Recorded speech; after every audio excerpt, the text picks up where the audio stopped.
नमस्कार साथियों, Suryanagari unique classes के यूट्यूब चैनल पर मैं डॉक्टर उर्मिला राठी आपका हार्दिक स्वागत अभिनंदन करती हूँ। बात करें एपीओ का डिटेल सिलेबस आ गया, फाइनली आ गया।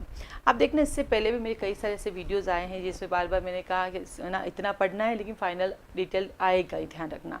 साथ ही साथ जब भी जिस बच्चे ने मुझे मैसेज किया, मैंने एक ही कहा कि भैया हम लोग जो अभी पढ़ा रहे हैं प्री और मेन की जो सिलेबस प्रीवियस है वही पढ़ा रहे हैं। अभी भी हमने जो पढ़ाया अभी तक, हमारे जैसे पोक्सो एक्ट कंप्लीट हो गया फाउंडेशन बैच में एपीओ के, हमारे जेजे एक्ट कंप्लीट हो गया, हमें SC/ST, तो हमें उसी को फॉलो किया। हमने SC/ST जब पढ़ा तो प्री और मेन का पढ़ा, लेकिन सेक्शन 10 से 30 नहीं पढ़ा। हमने कहा कि पूरा आएगा तो बाद में ऐड कर लेंगे, कोई तय इशू है ही नहीं, लेकिन उससे भी छोड़ा कि भाई एक बार वही सिलेबस फॉलो होगा। और नहीं तो अनुमान लगाओ ना, आपके जब आप पढ़ने बैठते हो जेजे एक्ट, तो वहाँ देखो ना कि अडोप्शन से एपीओ का क्या लेना देना है, तो वैसे भी स्किप कर सकते हैं। आइए हम डिटेल सिलेबस की बात करते हैं, प्री के लिए क्या क्या आया है।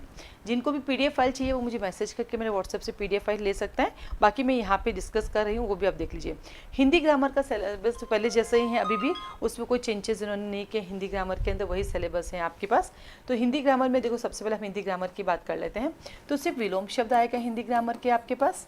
उसके बाद आपके पास उपसर्ग आएंगे, बहुत ईजी कर सकते हो आप। फिर आता वाक्यांश के लिए एक शब्द आएगा।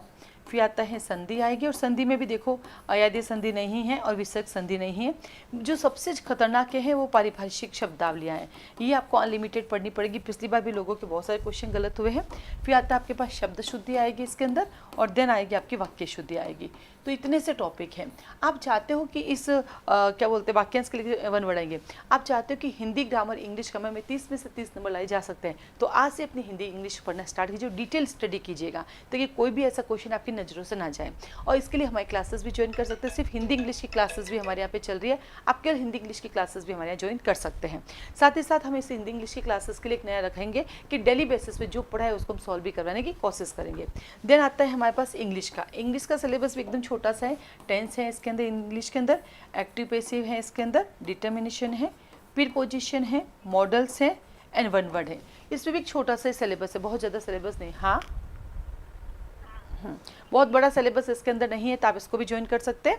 अब आता है इसमें सबसे अच्छी बात है, डायरेक्ट इंडायरेक्ट इस बार इन्होंने हटा दिया, तो आपका इंग्लिश का सिलेबस और आपका छोटा सा हो गया, जिसे आप कर सकते हैं। देन आता है आपके पास, ये तो हो गया हिंदी इंग्लिश के बाद। अब चलते हैं माइनर एक्ट की तरफ चलते हैं। तो सबसे पहले चलते हैं प्रोबेशन एक्ट की तरफ। तो माइनर एक्ट के अंदर पहला लेते हैं हम हमारा प्रोबेशन एक्ट। तो प्रोबेशन एक्ट तो वैसे भी देखो आप सबके रटा हुआ है, नहीं भी रटा POI, probation of offender act आता है, जिसके अंदर देखो आपके पास क्या है, सेक्शन नंबर 1 है, सेक्शन 2 है, सेक्शन 3 है, सेक्शन 4 है और सेक्शन 6 है। बस इतना सही है, 1 से 5 भी नहीं है, 6 तक आपके पास आ जाता है। देन आता है आपके पास राजस्थान पब्लिक एग्जामिनेशन 2022 1 to 10 और शेड्यूल 1 to 2 है। फिर आता है राजस्थान पब्लिक एग्जामिनेशन, इसका 1 to 8 पूरा ही, इसमें तो क्या ही काटेंगे वो आपका। देन आते हैं आपके पास पोक्सो एक्ट। पोक्सो एक्ट के अंदर आप देखेंगे सिर्फ सेक्शन 1 to 2 है और 3 से 12 है। देन आता है आपके पास राजस्थान एक्साइज एक्ट की बात करते हैं, प्रीलिमिनरी में 1 है सेक्शन एक्साइज एक्ट में, फिर सेक्शन नंबर 3 है, फिर 5 है, 3 to 7 है, सेक्शन 1 है, 3 to 7 है। फिर आता है आपके पास सेक्शन नंबर 8 से लगा के 10A है। फिर आता है इंपोर्ट एक्सपोर्ट ट्रांसपोर्ट, सेक्शन 11 से 15 है। इस बार इन्होंने एक्साइज एक्ट में भी बहुत सारी चीज़ें कम कर दी, पहले ज़्यादा था उसको भी कम कर दिया है। देन आता है आपके पास जेजे एक्ट, सेक्शन 1 to 2 है, 4 से 9 है और साथ ही 10 से 26 है। तो आप लोग साथ में अपने बैरक लेके बैठ सकते हैं, हाथ हाथ उसमें निशान भी लगा सकते हैं कि ये सेक्शन है। उसके बाद हम आते हैं junior justice arms act. Arms act में सेक्शन 1 to 2 है। उसके बाद आर्म्स एक्ट की बात करते हैं तो सेक्शन 3 से 12 है। मतलब देखो कितना छोटा सिलेबस करते हैं, सिर्फ 3 से 12 है, जबकि लास्ट टाइम बहुत सारा था, वो भी उन्होंने कम कर दिया। SC/ST में सेक्शन 1 to 2 है और 3 to 9 है, ये भी एकदम कम है। फिर इंडियन एविडेंस एक्ट 1 to 4 है, सेक्शन 5 है, 11 है, 14, 15, 24 से 30, 32, 45 से 51, 53, 53 और 54 है। देन आता है हमारे पास भारतीय साक्ष्य अधिनियम 1 to 2 है और सेक्शन 3 to 9, 12, 13, 22 से 24, 26, 39 to 45, 47 से 49 और आपके पास 54 से 55, बहुत कम है, आराम से आप पढ़ सकते हो।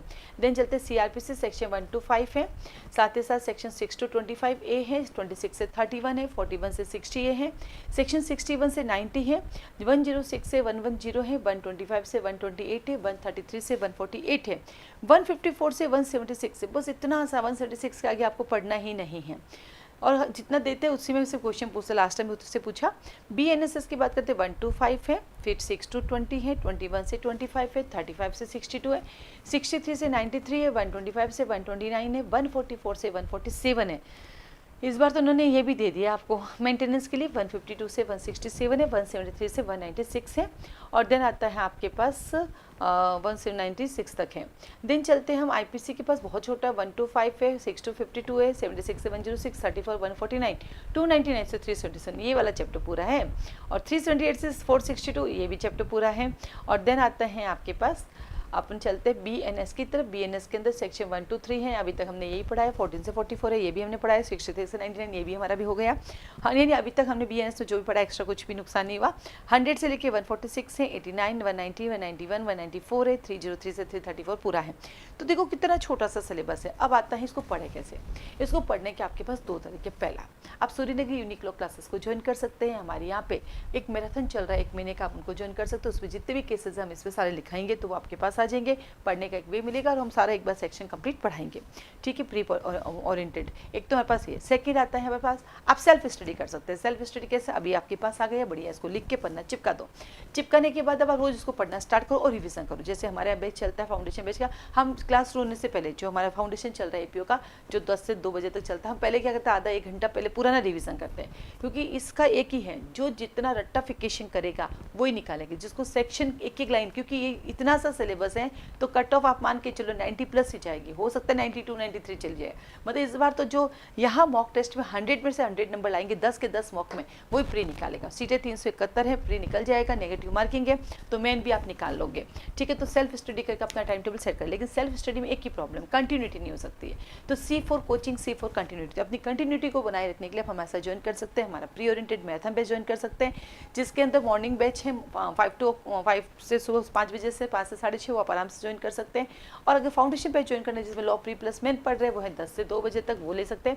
साथ ही साथ हम लोग अभी से ही मेन के टेस्ट स्टार्ट कर रहे हैं, ताकि मेन में कैसे लिखना है, कितना लिखना है, वो अभी से स्टार्ट कर। तो जिन लोगों को लगता है मेरा प्री निकल जाएगा, वो मेन के टेस्ट भी ज्वाइन कर सकते हैं। तो फाइनली डिटेल सिलेबस आ गया, आप इसको आराम से बैठ के करेंगे। और अब इसका हल्के में मत लेना, इतना सा सिलेबस मैं कर लूँगा, नहीं। अभी आपको तब तक पढ़ना है जब तक कि फाइनल सिलेक्शन हो जाए, तब तक हल्के में लेना ही नहीं है। ये इतना सा नहीं भाई, नेगेटिव मार्किंग, ये सोचो भारी भरकम सिलेबस है मेरे पास, ये सोच के आपको उसकी पढ़ाई करनी है। ठीक है, आप सबको ऑल द बेस्ट। तो हमारे यहाँ पे जो 5 बैच कोर्सेज चल रहे हैं, पहला मैराथन वाला, दूसरा फाउंडेशन बैच का, तीसरा चल रहा है test series, mock test series, चौथा चल रहा है हमारे पास हिंदी इंग्लिश ग्रामर का सेपरेट बैच, और 5वां चलता है आपको सेल्फ स्टडी कैसे करनी है। तो ये 5 के लिए आप मुझे एक वीडियो बना हुआ है, उसकी डिटेल जाने के लिए, सबकी फीस स्ट्रक्चर जाने के लिए कॉल मैसेज कर सकते हैं। आप सबको ऑल द बेस्ट।